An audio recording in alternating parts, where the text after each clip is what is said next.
Sarah Crowe I'll be walked back into soon. Montana Please be territory careful. on foot We will. in That's right. October of 1889 with nothing but the clothes on her back and a medicine pouch her grandmother had pressed into her hands 3 days before dying of smallpox on the San Carlos Hold it reservation. right there. She had Help walked me! 400 miles, Let her alone, go. through Now. desert that could kill a man in 2 days, through mountains where the air grew so thin that breathing felt like drowning, through Apache country, Comanche territory, and stretches of wilderness where the only law was survival. The rope burns on her wrists were still fresh purple and yellow against her brown skin. Shackle marks from the supply wagon she had escaped from when the drunk driver lost control on a mountain pass and the whole thing tipped sideways into a ravine. Sarah had run. She had not looked back. She walked through golden grass that came up to her waist, each step raising small clouds of dust that hung in the still October air like ghosts. The sun was different here. Not the brutal hammer of Arizona heat, but something cleaner, sharper, turning the distant mountains white against a sky so blue it looked painted. The wind carried smells she did not know, pine instead of sage, cold water instead of alkali dust, the scent of winter coming down from peaks that wore their first snow like war paint.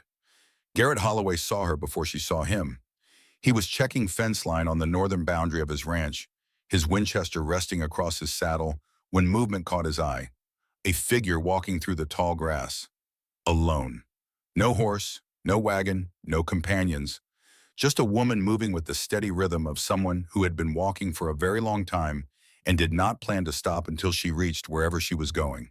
He pulled his horse up and watched her approach. Even from 200 yards, he could tell what she was, the way she moved, the cut of her clothing. Apache, no question about it. His hand went to the Winchester without thinking. 4 years of grief and isolation had not dulled the instincts that every white man in Montana territory carried like a second skin. Indians meant trouble, sometimes the dying kind, but he did not raise the rifle. He just watched. She walked with her head up and her shoulders back, not the posture of someone running scared. Her feet were bare. He could see that now. The leather of whatever shoes she had started with worn completely away somewhere in the 400 miles between here and wherever she had come from.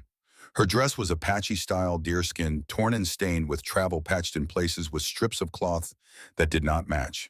Her hair hung long and black down her back, tangled with burrs and dust. She did not look at him as she passed, did not acknowledge his presence at all. Just kept walking toward the town of Elkhorn, visible in the distance, its single main street and collection of wood-frame buildings shimmering in the afternoon heat like a mirage. Garrett sat his horse and watched her go. Something in his chest tightened, a feeling he had not experienced in 4 years, not since Lily died in their bed while he was 20 miles away, checking cattle too far, to hear the church bell that rang at 3 in the morning to announce that the rancher's wife had passed along with the baby she carried. The feeling was not attraction. It was recognition. He had seen that walk before, the walk of someone who had lost everything and decided that the only direction left was forward. He had walked that way himself for 4 years now, moving through the motions of running a ranch, managing men, paying debts, existing but not living. The Apache woman disappeared over a rise in the land heading toward Elkhorn, and Garrett turned his horse to follow at a distance. Not because he cared what happened to her, but because when she walked into that town there was going to be trouble, and he wanted to make sure that trouble stayed far away from his property line. The town of Elkhorn, Montana, sat at the edge of civilization like a man sitting at the edge of a cliff, one strong wind away from tumbling into the void. One main street, 12 buildings, a population that swelled to maybe 200 when the miners came down from the hills and the ranchers came in from the valley.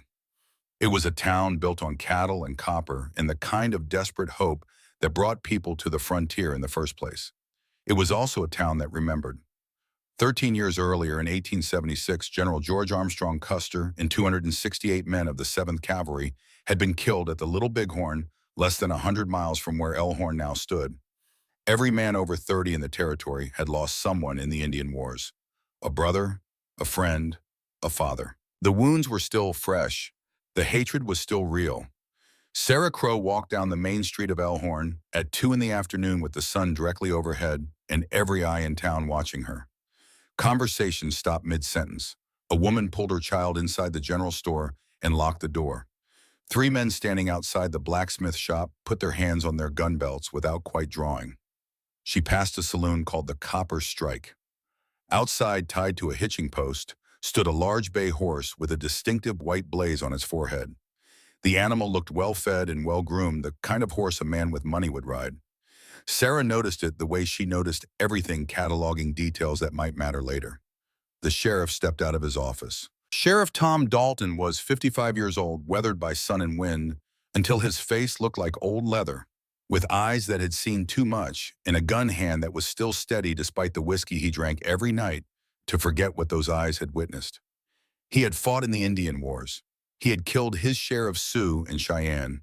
He wore his prejudices like his badge openly and without apology. He stepped into the middle of the street and waited for Sarah to reach him. She stopped 3 paces away, did not drop her eyes, did not show fear, just looked at him with the same steady gaze she had been carrying for 400 miles. The sheriff spoke first. His voice carried in the silence loud enough for everyone on the street to hear. "You lost girl," Sarah answered in perfect English, her accent touched with the musical cadence of Apache, but her words clear and precise. A surprise. Most whites assumed Indians barely spoke the language. "I am looking for work. I am a healer." The sheriff's eyes narrowed. Behind him, men were emerging from the saloon, now drawn by the spectacle. A crowd was forming. "We got a doctor. Do not need no Indian witch medicine." Laughter from the crowd, harsh and ugly. Sarah did not flinch. She had heard worse. She had survived worse. Words were just air unless you gave them the power to cut. "Your doctor is 65 years old with hands that shake. I observed him this morning through the window of his clinic, treating a wound. His hands are unsteady. Good knowledge means nothing without steady hands to execute it." The laughter stopped. No one in Elkhorn was brave enough or stupid enough to say out loud that Doc Perkins was losing his touch. But everyone knew it. Everyone had seen the tremor in his hands, the way he squinted at things he used to see clearly, the hesitation before he performed procedures that used to be routine. The sheriff's face darkened. "You calling Doc Perkins incompetent? I am calling him old. There is a difference." The crowd murmured, some angry, some uncertain. The truth was a strange weapon. It could cut both ways. A door opened across the street, and an old man stepped out, moving slowly, carefully, like someone navigating the deck of a ship in rough seas. Dr. Hiram Perkins was 66 years old, tall, and stooped, with white hair that stuck up in tufts and spectacles that sat crooked on his nose. His hands shook as he held a coffee cup, a fine, constant tremor that had been getting worse for 2 years now. He looked at Sarah, then he looked at the sheriff. Then he did something that no one expected. He laughed. "She is right, Sheriff. My hands are going. I was going to ask the town council about hiring an assistant next month. Seems like one just walked in on her own." The sheriff turned on him. "You want to hire her? I want to hire someone who knows medicine. And from what I just heard, she has genuine understanding." The crowd exploded in protest, voices rising, overlapping, angry. "She is Apache. She is probably running from the reservation. We do not let Indians just walk in here and take jobs from white folk." "What next? We let them vote." Doc Perkins raised his shaking hand for silence. The gesture was pathetic and dignified, at the same time an old man's authority balanced against an old man's frailty. "I have observed her knowledge already today. She has the eyes of a trained healer. That is worth more than prejudice." The crowd did not know what to do with this information. It undermined the narrative they wanted, the simple story of savage Indian and civilized white man. Doc Perkins had just complicated everything. The sheriff cleared his throat. "Fine. You want to hire her, that is your business, Doc. But she is your responsibility. Any trouble, she is gone. We clear." "We are clear." The sheriff looked at Sarah. "You cause any problems? Any problems at all, and you are back on whatever reservation you came from." "Understood." Sarah met his gaze. "Understood." The crowd began to disperse slowly, reluctantly, like people leaving a show they had paid to see. Sarah stood in the middle of the street and watched them go. She had won this round. But it was only the first round. There would be others. Garrett Holloway watched all of this from the shadow of the livery stable, his horse tied to the post, his expression unreadable. He had followed the Apache woman into town expecting violence. Instead, he had witnessed something stranger. Acceptance grudging and conditional and fragile as spun glass, but acceptance nonetheless. He should have ridden away right then, should have headed back to his ranch and forgotten about the whole thing. It was not his business. She was not his problem. But as Sarah walked toward Doc Perkins' clinic, passing within 20 feet of where Garrett stood, she glanced his way. Their eyes met for half a heartbeat. Hers were dark and deep and completely unafraid. They reminded him of Lily's eyes on the day she told him that she was pregnant, a mixture of defiance and hope that said, "I know this is dangerous, but I am doing it anyway." Garrett looked away first. He rode back to his ranch in silence, trying to ignore the uncomfortable truth that had settled in his chest like a stone. For the first time in 4 years, he had felt something other than grief. Something that might have been interest or respect or the first faint stirring of an emotion he thought had died with his wife. He did not like it. The Holloway Ranch spread across 5,000 acres of the best grazing land in Montana Territory, a kingdom of grass and cattle and big sky that Garrett's father had claimed in 1867 and died protecting from Blackfoot raiders in 1872. Garrett had been 19 when his father was killed. He had taken over the ranch with his younger brother Jesse, built it up over the next decade into something substantial, married Lily Brennan in 1883, and spent 2 years in a state of happiness so complete it felt like walking on water. Then Lily died. The ranch had not died with her, but something essential had gone out of it. The main house sat on a rise overlooking the valley, a solid structure of timber and stone, with a wraparound porch and windows that caught the morning sun. It was beautiful and empty. Garrett lived there like a ghost haunting his own life. Jesse Holloway still lived in the smaller house 100 yards from the main building, the original homestead their father had built. At 23, Jesse was everything Garrett was not. Optimistic, social, quick to laugh, and slow to anger. He ran the day-to-day operations of the ranch with an enthusiasm that Garrett could no longer summon, managing the 12 ranch hands, coordinating cattle drives, handling the books, when Garrett could not bring himself to look at numbers that represented money they did not quite have. Marcus Webb was the foreman, a taciturn black man of 52, who had served as a Buffalo soldier with the 10th Cavalry fighting Comanche and Apache across Texas and New Mexico before mustering out and drifting north. He had seen enough bloodshed to last 3 lifetimes. He did not talk about it. He just worked steady and reliable as sunrise, keeping the ranch running through Garrett's fog of grief. Patterson was the housekeeper, a German widow in her mid-40s who had lost her husband to mine collapse 5 years earlier and found work at the ranch shortly after. She cooked and cleaned and tried not to notice that the man she worked for barely ate and never smiled. This was the world Garrett had built and then abandoned emotionally while still living in it physically. A kingdom without a king, a machine running on momentum. 3 days after Sarah Crow walked into Elkhorn, Doc Perkins came to the ranch. The old doctor drove his buggy up the long drive in the early afternoon, the vehicle swaying and creaking over ruts that needed fixing, dust rising behind the wheels in a thin brown cloud. Garrett watched from the porch of the main house, coffee cup in hand, already knowing why Doc had come and already forming his refusal. Doc climbed down from the buggy with the careful movements of a man whose body no longer obeyed commands quickly. He tied off the horse and walked toward the porch, his medical bag in one shaking hand. Garrett did not offer him coffee, did not invite him to sit, just stood there and waited. Doc got straight to the point. He was too old for social pleasantries. "Your man Billy dislocated his shoulder yesterday. Jesse sent word. I need to see him." Garrett nodded toward the bunkhouse. "He is in there." Marcus tried to set it but could not get it back in. "I will need help. My hands are not what they were." "You want me to assist?" Doc shook his head. "I want Sarah to assist." The refusal came automatically, a wall slamming down. Number. Doc had expected this. He set down his medical bag and looked at Garrett with the steady gaze of a man who had delivered 3 generations of babies in this valley and felt entitled to speak his mind. "Why not? You know why? Because she is Apache?" "Yes, your father hired Blackfoot scouts. Your foreman is a former Buffalo soldier who fought against the Comanche. You do not have problems with Indians or black men when they are useful to you. So what is the real reason?" Garrett's jaw tightened. "People will talk. People always talk. What else? I do not want her on my land." Why the question hung in the air between them like smoke. Garrett did not have a good answer. Or rather, he had an answer, but it was not one he could speak out loud. because she reminds me of Lily, because the way she stands makes me feel something I swore I would never feel again, because 4 years of careful numbness are easier than one moment of actual emotion. Doc waited. When Garrett did not answer, the old man picked up his bag. Billy is going to lose the use of his left arm if that shoulder is not set properly in the next few hours. The joint will calcify wrong.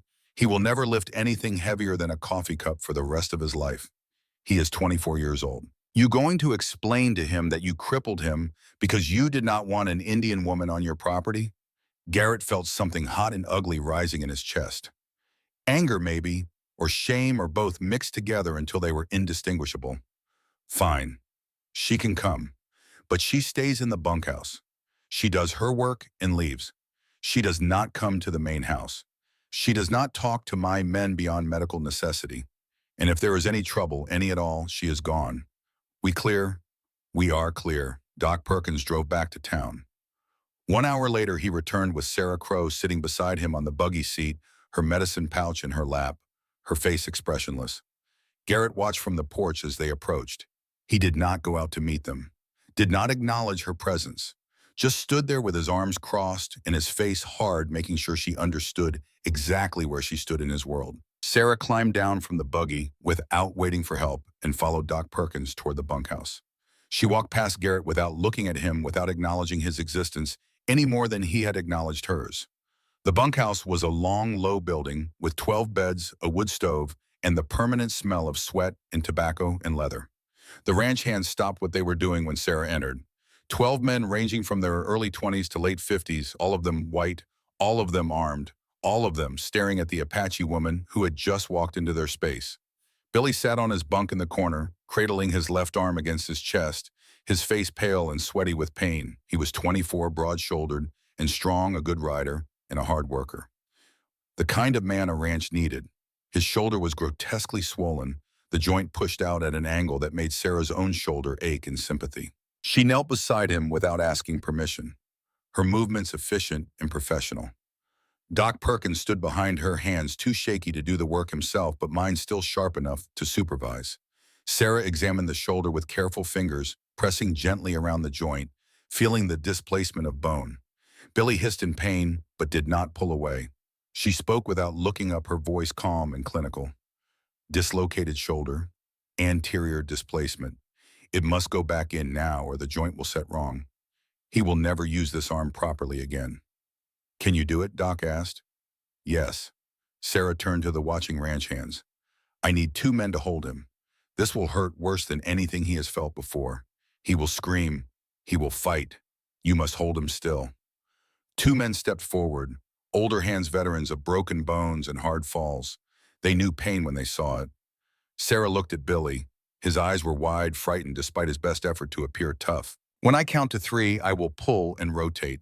You will feel like your arm is being ripped off. It is not. I am putting it back where it belongs. Do you understand? Billy nodded. Good. Breathe deep. Let it out slow. Billy took a breath. Sarah positioned herself, hands firm on his wrist and forearm. 1, 2. She did not wait for 3. She pulled hard and rotated in one smooth motion, the kind of move that required strength and timing and absolute confidence. The sound of the shoulder popping back into joint was obscenely loud in the quiet bunkhouse, a wet crack like breaking green wood. Billy screamed, a raw animal sound that echoed off the rafters and brought the rest of the ranch hands crowding closer. Sarah did not let go. She held the arm steady, feeling through her hands for the confirmation that the joint had seated properly. She felt it. Clean, complete, perfect. She released Billy and stood up. The whole thing had taken maybe 10 seconds. Billy sat there breathing, hard tears running down his face.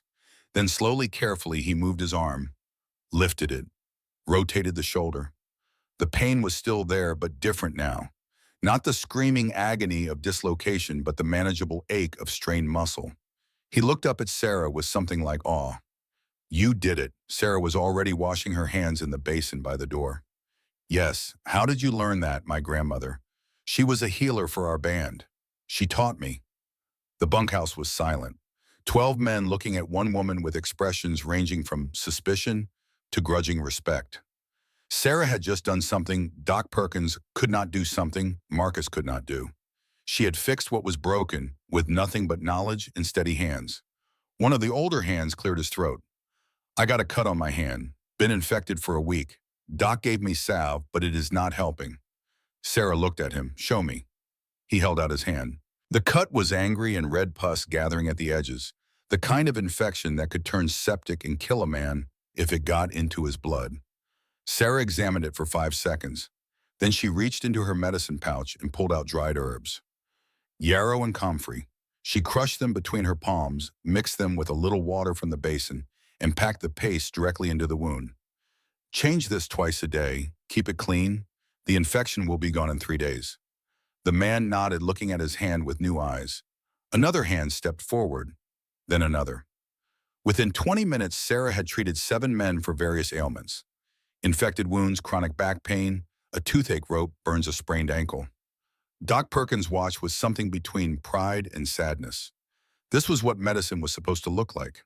Practical, effective, unencumbered by ego or prejudice or the limitations of an aging body.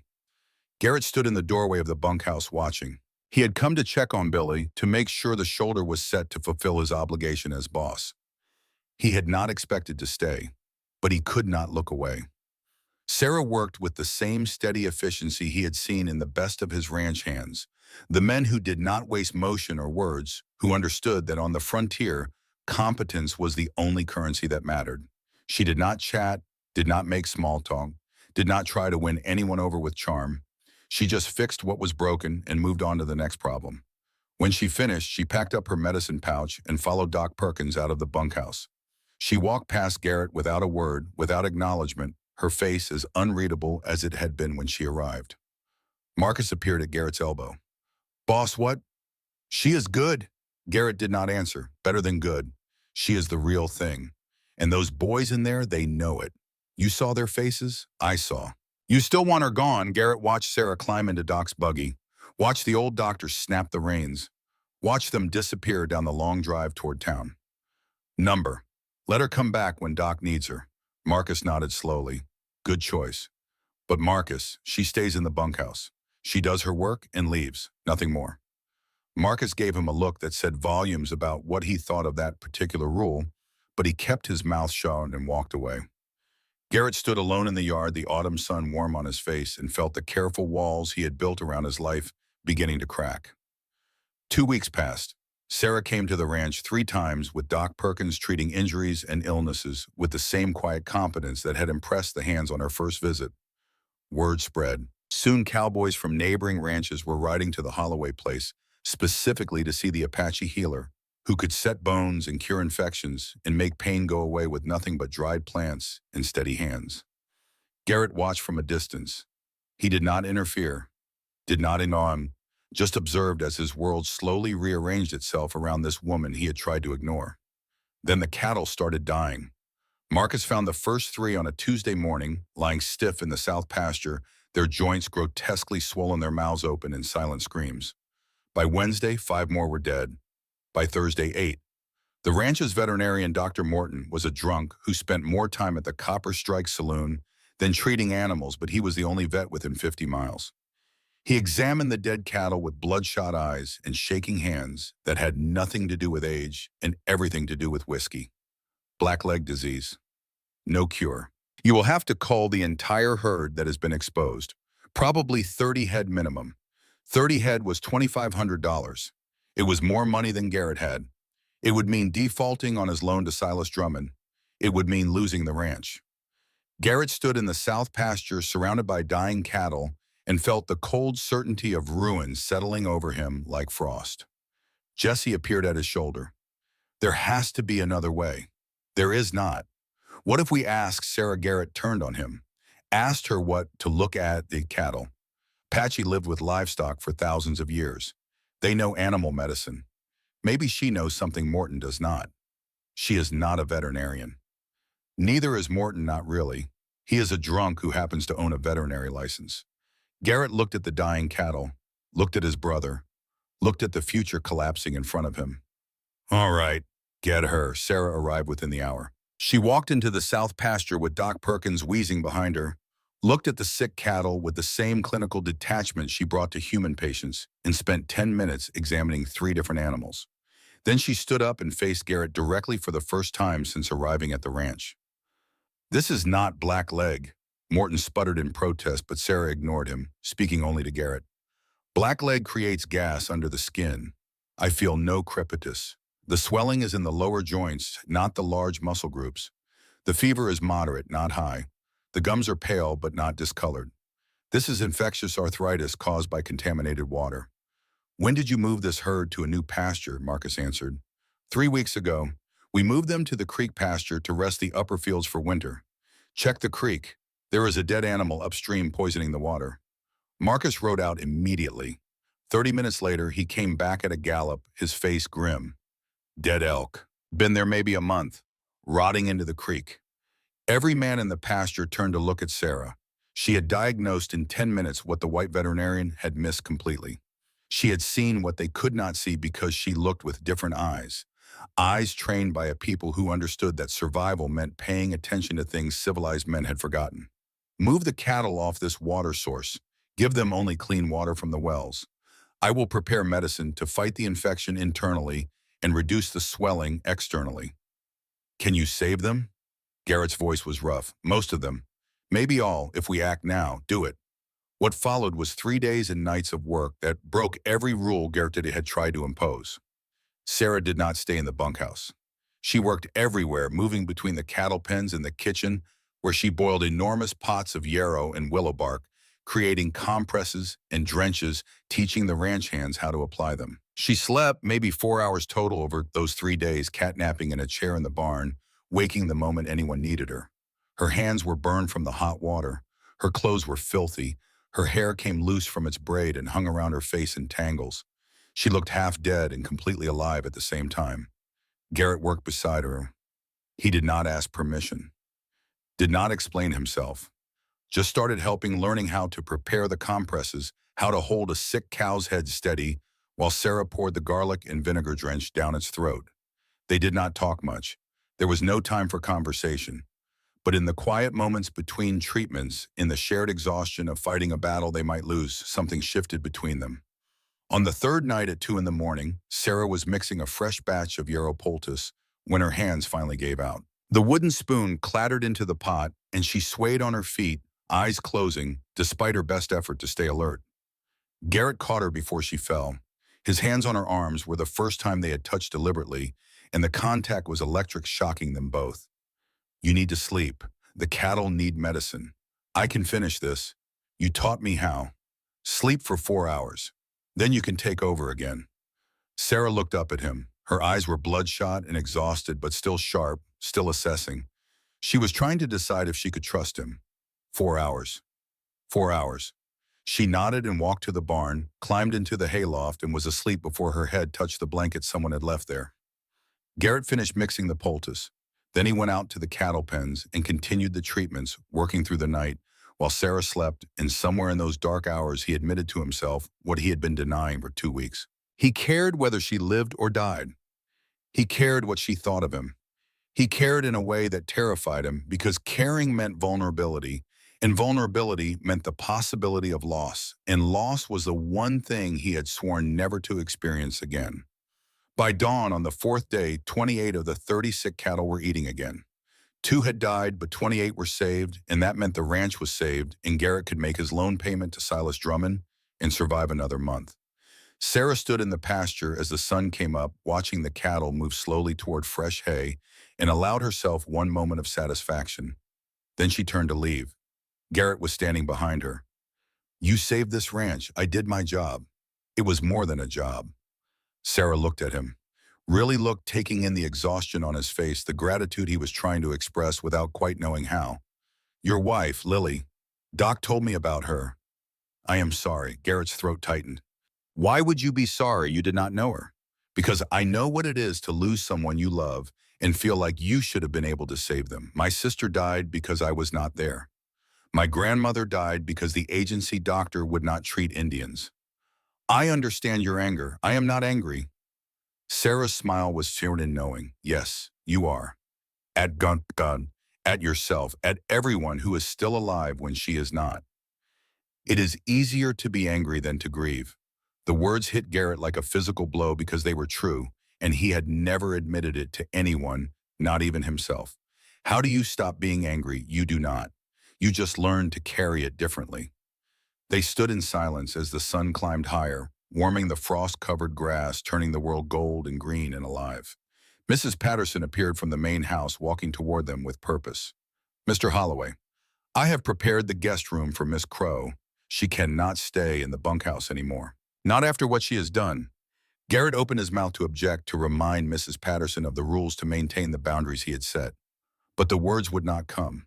Sarah had saved his ranch, had worked herself to exhaustion, had asked for nothing in return. Keeping her in the bunkhouse now would be not just ungrateful, but cruel.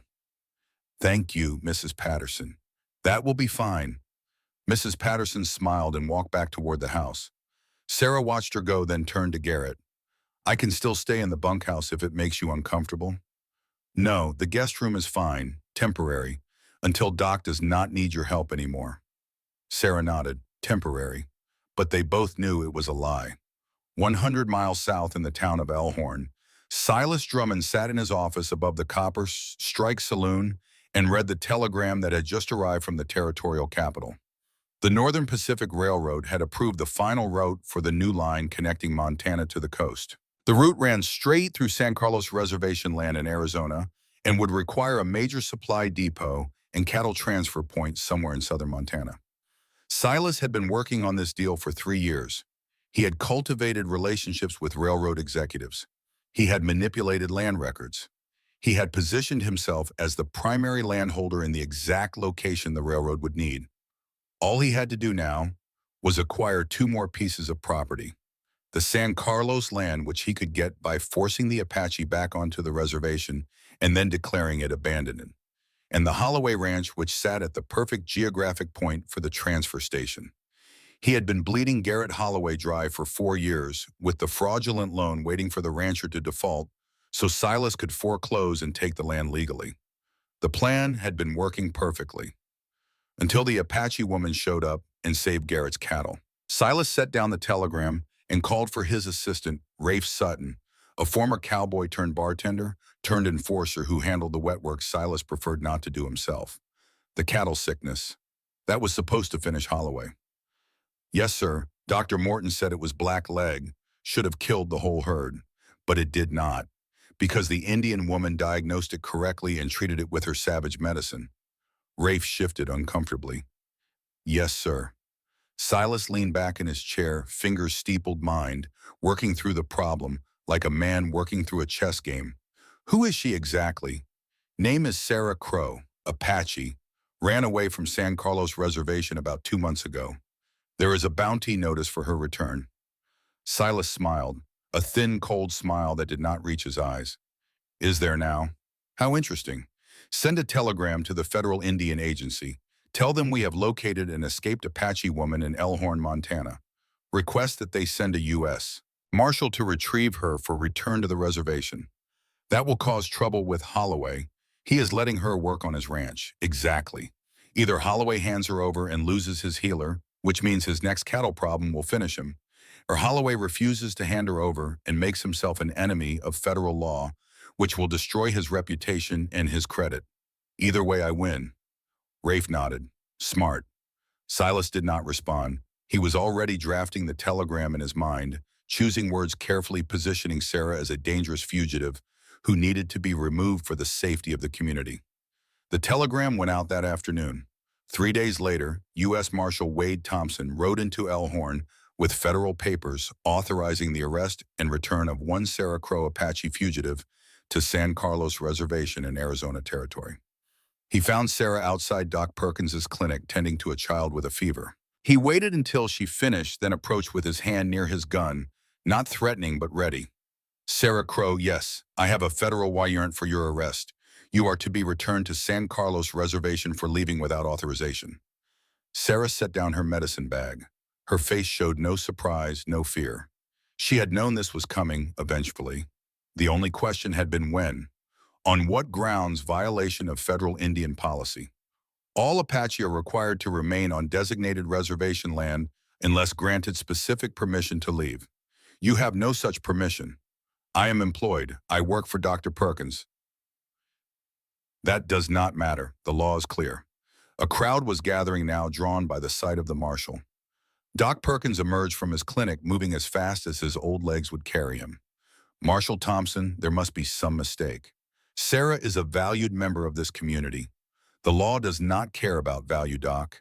She is Apache. She belongs on the reservation. I have orders to take her back. Garrett Holloway rode into town at exactly that moment, having come to pick up supplies. He saw the crowd, saw the marshal, saw Sarah standing very still, with her hands at her sides. He dismounted and walked through the crowd until he stood between Sarah and the marshal. She is under my protection. The words came out before Garrett could think about them, before he could calculate the cost or consider the consequences.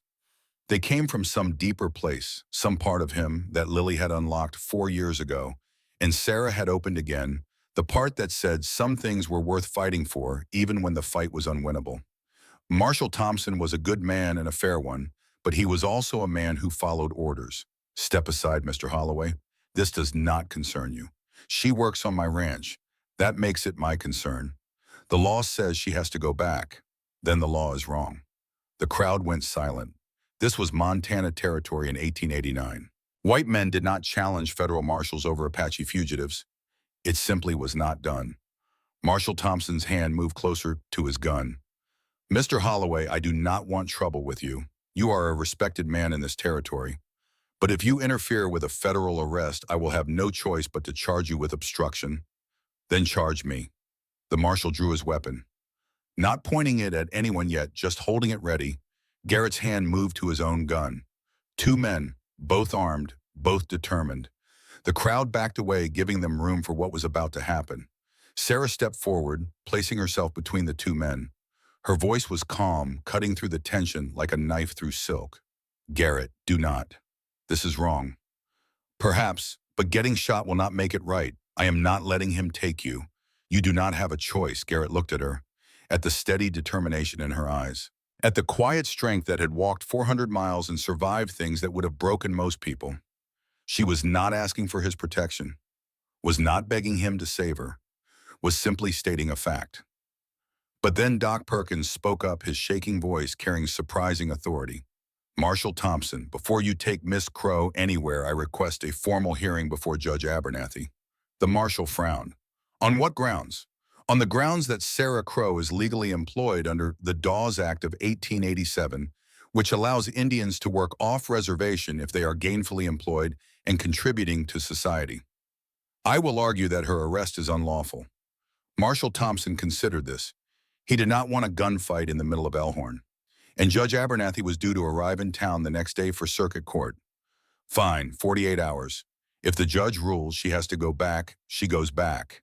And Mr. Holloway, you do not interfere. Agreed. Garrett wanted to refuse, wanted to say he would protect Sarah whether the law approved or not. But he saw the look in her eyes, the warning that said fighting would only make things worse. Agreed. The marshal holstered his weapon. Garrett did the same. The crowd exhaled. Sarah looked at Garrett, and in that look was something he could not quite name. Not gratitude exactly, more like recognition. The acknowledgement that he had been willing to fight for her even though he barely knew her, even though it went against every instinct he had spent 4 years cultivating. She turned and walked back into the clinic with Doc Perkins, leaving Garrett standing in the street with his heart pounding and his hands shaking and the knowledge that in 48 hours everything could end. That night, Garrett brought Sarah to the ranch, not to the bunkhouse or the guest room, but to his study in the main house, the room where he kept his books and his records and the parts of himself he did not share with anyone. They sat across from each other, coffee growing cold between them, and talked until the moon rose high and bright outside the window. Sarah told him about San Carlos, about the starvation and disease and casual cruelty of the Indian agency, about her grandmother teaching her medicine in secret because the agent said Indian medicine was witchcraft, about her sister Kaya, who tried to escape 2 years earlier and was beaten so badly she died of infection 3 days later. Garrett told her about Lily, about the pregnancy that should have been routine, about being 20 miles away checking fence line when the complications started, about riding back to find Doc Perkins standing on the porch with his hat in his hands and the church bell tolling, and knowing before anyone spoke that his world had just ended. They shared their grief like people sharing water in a desert, each understanding that the other knew the shape of loss, the weight of it, the way it never really left, but just became part of the landscape you carried inside yourself. When Sarah finally went to bed in the guest room, Garrett sat alone in his study and stared at the photograph of Lily that he kept on his desk. Her face smiled at him from 8 years ago, frozen in silver and paper forever, 23, forever pregnant with possibility. He had loved her completely, had grieved her thoroughly, had built walls around that grief so high and strong that nothing could get through. But somehow an Apache woman with steady hands and unbreakable will had found a crack in those walls, and Garrett did not know whether to be terrified or grateful. Outside in the darkness beyond the ranch house, Silas Drummond's plans were already in motion. The telegram had been sent. The marshal had arrived. The wheels of federal law were turning, and Sarah Crowe would be taken back to San Carlos unless something or someone stopped it. Garrett lay awake that night, staring at the ceiling, and made a decision that would change everything. He would fight. Not with guns, not with violence, but with the tools civilization claimed to value. Law, evidence, truth. If the system was going to take Sarah away, it would have to justify itself first. And Garrett intended to make that justification as difficult as possible. The next morning, he rode to Helena and hired the best lawyer he could find, a territorial attorney who specialized in Indian rights cases. Then he sat down with Sarah and Doc Perkins and began planning their defense. They had 48 hours to build a case that could stand up in federal court. 48 hours to prove that Sarah Crowe deserved to stay free. It was not much time, but it would have to be enough. That evening, Garrett brought Sarah to the main house, not to the guest room, but to his study, the inner sanctum where he kept the business of the ranch and the remnants of his old life with Lily. He poured coffee, strong and black, and they sat across from each other while the sun set over the valley, painting the mountains gold and purple, and finally deep blue. "Why did you run from San Carlos?" Sarah wrapped her hands around the coffee cup, using the warmth to chase away the chill that always came when she thought about that place. Because staying meant dying, not quickly, slowly, by starvation or disease, or just the grinding despair of watching your people fade away while the agency pretends to care. She told him about the rations that never arrived, though they were paid for by Congress.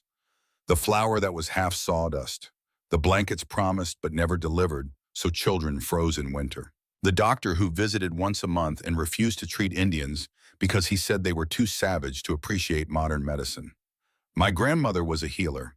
She taught me everything she knew in secret because the agency said Indian medicine was witchcraft. When the smallpox came, she treated our people with what plants we could find. She saved many, but she caught it herself. She was 67 years old. She had survived the long